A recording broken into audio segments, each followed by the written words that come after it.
and says, "Now I am become death, the destroyer of worlds." I suppose we all thought that, one way or another.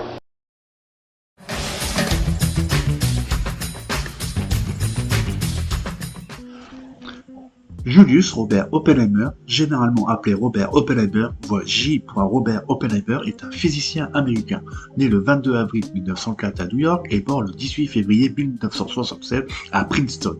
Il s'est distingué en physique théorique, puis comme directeur scientifique du projet Manhattan. À cause de son rôle éminent, il est régulièrement surnommé le père de la bombe atomique. Opposé au développement d'armes thermonucléaires, il est discrédité par le gouvernement américain dans les années 1950. À l'époque du macartisme, réhabilité dans les années 1960, il termine brillamment sa carrière universitaire. Élevé dans une famille fortunée, intellectuelle et libérale, il maîtrise l'allemand, l'anglais et le français au point qu'il peut lire les ouvrages des plus grands chimistes, mathématiciens et physiciens de l'époque dans leur langue d'expression. Beaucoup de gens pensent qu'en trouvant le moyen de désintégrer la matière, l'homme a découvert un secret qui le dépasse et qu'il est en train de creuser son propre tombeau. Qu'en pensez-vous, vous?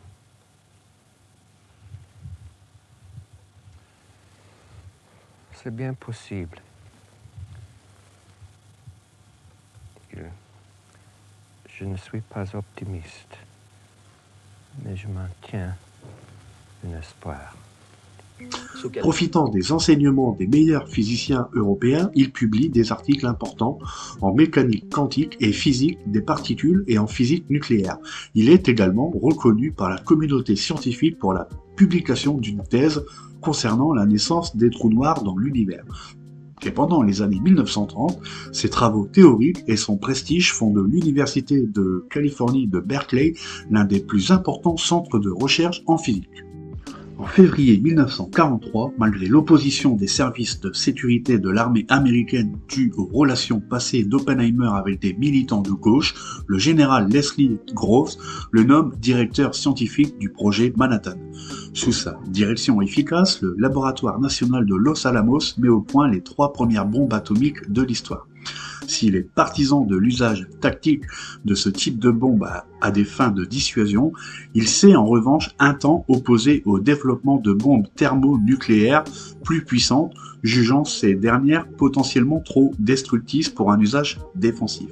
Après la Seconde Guerre mondiale, il est nommé président du General Advisory Committee qui conseille la Commission de l'énergie atomique des États-Unis. En 1953, pendant le macartisme, Oppenheimer voit son habilitation de sécurité révoquée en raison de ses positions sur les armes thermonucléaires. En 1963, il est réhabilité politiquement lorsque le gouvernement des États-Unis lui décerne le prix Enrico Fermi. Il termine sa carrière à l'Institute for Advanced Study, qui devient sous sa direction un centre de recherche fondamentale de premier plan. Le 18 février 1967, J. Robert Oppenheimer est mort à l'âge de 62 ans des suites d'une longue maladie.